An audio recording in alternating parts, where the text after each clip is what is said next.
Hai semuanya, gimana kabar kalian? Semoga selalu dalam keadaan baik. Jadi welcome back teman-teman di Andre Greystone Channel, dan ini adalah segmen analisa pagi, segmen di mana kita akan mengulas untuk update news dan juga pergerakan dari market, khususnya market Bitcoin. Teman-teman, hari ini kita berada di hari Senin tanggal 18 Maret 2024. Ya, udah lewat weekend teman-teman, dan kita akan langsung fighting lagi dengan market di mana hari ini akan ada beberapa rilis data terkait dengan kalender ekonomi ya teman-teman. Jadi dari Eropa akan ada data soal CPI and core CPI, data inflasi yang cukup penting untuk kita perhatikan teman-teman, dan mungkin akan memberikan impact terhadap pergerakan market. By the way, hari Senin biasanya market sangat volatile, di mana banyak hedge fund kembali yang udah mulai trading, ya kan, trader-trader yang kemarin juga libur di hari Minggu dan juga Sabtu, itu akan mulai aktif lagi di hari Senin biasanya, jadi volume perdagangan otomatis bakalan naik, teman-teman. Jadi seringkali hari Senin, hari yang cukup volatile karena inflow lebih banyak yang masuk ya.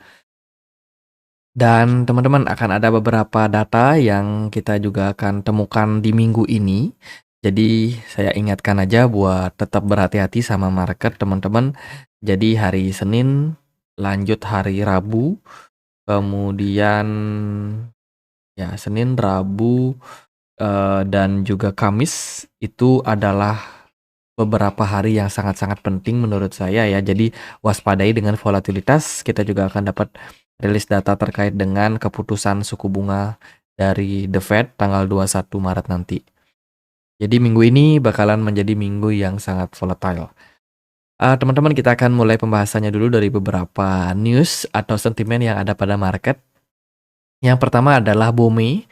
BOMI mengalami kenaikan sampai 220% setelah pengumuman listing dari Binance. BOMI ini meme token yang running di Solana yang masih sangat-sangat baru ya teman-teman. Masih sangat-sangat baru. Ketika market pada berdarah, BOMI ini naik sendirian.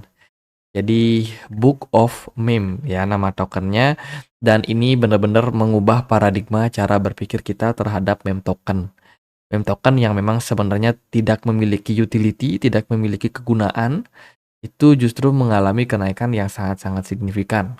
Teman-teman, itu kan berarti bahwa ya bisa dibilang analisa fundamental itu tidak terlalu sesuai untuk kita memvaluasi yang namanya meme token, teman-teman. Jadi BUMI ini sudah mengalami kenaikan ribuan persen sejak awal dia listing, dan berita terkait dengan Binance Futures yang akan melaunching ya, atau yang sudah melaunching BUMI ini kemarin sempat membuat kenaikan kepada harganya, teman-teman. Jadi sekarang udah available di Binance untuk leverage 50 kali, teman-teman, untuk BUMI. Nah, teman-teman, ini aku dapat satu hasil riset terkait dengan sebuah wallet ya. Dia punya kepemilikan sangat banyak terhadap meme token. Jadi ini mungkin teman-teman yang suka resiko tinggi, yang mungkin lagi mencari koin-koin apa yang bakalan berpotensi bagus, teman-teman. Kalau kita lihat sih dari riwayatnya, akun ini itu banyak sekali mentransaksikan aset mereka belakangan. Salah satu yang aku perhatikan adalah dia sudah ada melakukan semacam distribusi gitu ya, distribusi terhadap beberapa token, meme token yang dia punya. Artinya si orang ini itu melakukan aksi taking profit, teman-teman. Dan menurut saya ini bisa teman-teman jadikan sebagai referensi juga untuk beberapa token ini. Yang pertama ada namanya Friend, ini juga meme token.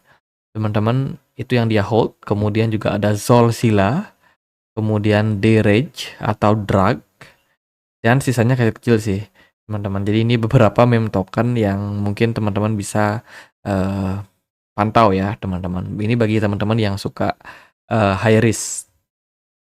Oke, itu dari meme token.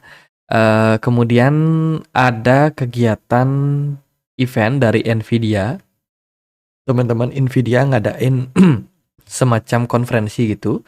Jangan lewatkan momentum konferensi ya, transformatif dalam AI. Ini diadakan 1 hari lagi, teman-teman. Jadi besok akan mulai diadakan, dan sentimen ini itu bikin koin-koin AI aku perhatikan terbang tinggi. Salah satunya ada Near Protocol, punya narasi AI, Render, kemudian The Grab, Theta juga naik, Fed AI, Singularity Net, Akash Network, Oasis, kemudian iOS Network, Ocean Protocol dan kawan-kawan. Itu ngepam rata-rata belasan sampai ya sekitar 20% gitu, teman-teman.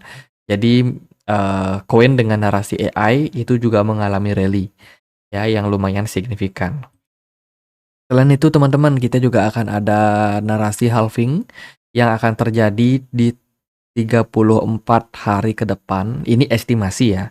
Yang namanya halving itu tidak bisa ditentukan tanggalnya kapan, teman-teman, karena berhubungan sama jumlah blok yang berhasil diselesaikan, teman-teman. Jadi estimasinya adalah di 21 April 2024 kita akan masuk ke fase halving. Ya, jadi akan ada pengurangan reward dari para Bitcoin miners ya, dan terus akan dikurangi teman-teman selama periodenya 4 tahun sekali. Jadi ini mungkin buat teman-teman yang baru masuk ke market kripto, orang-orang bicarain halving. Halving itu bukan market bullish. Halving itu artinya adalah pengurangan reward untuk para mining, teman-teman. Jadi itu makna sebenarnya dari halving.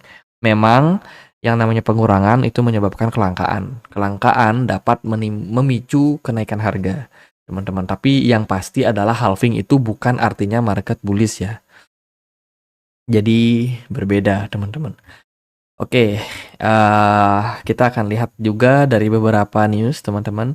Vanguard dikabarkan bakalan kedatangan CEO baru.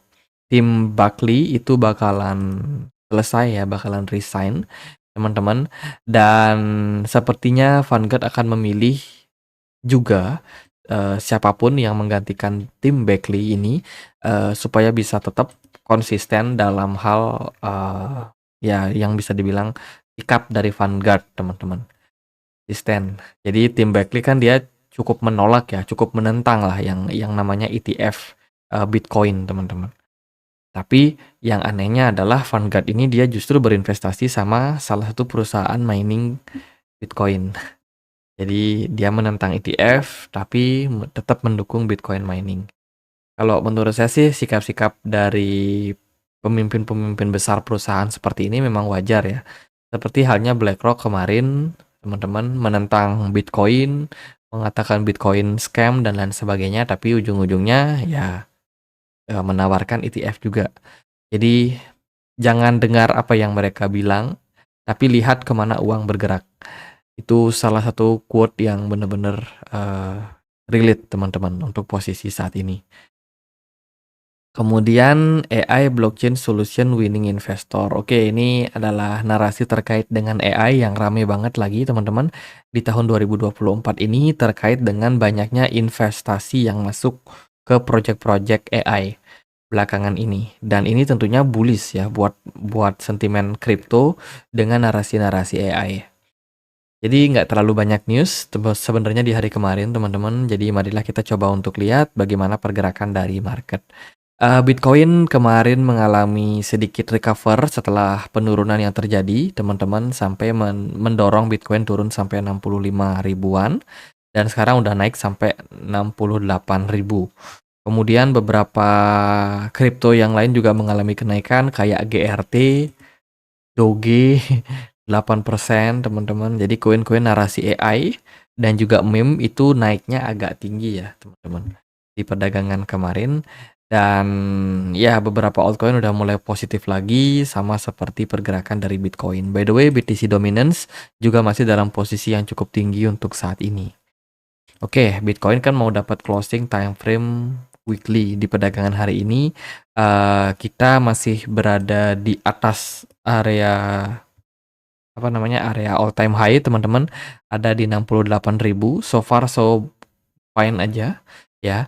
Dan Bitcoin bikin satu doji.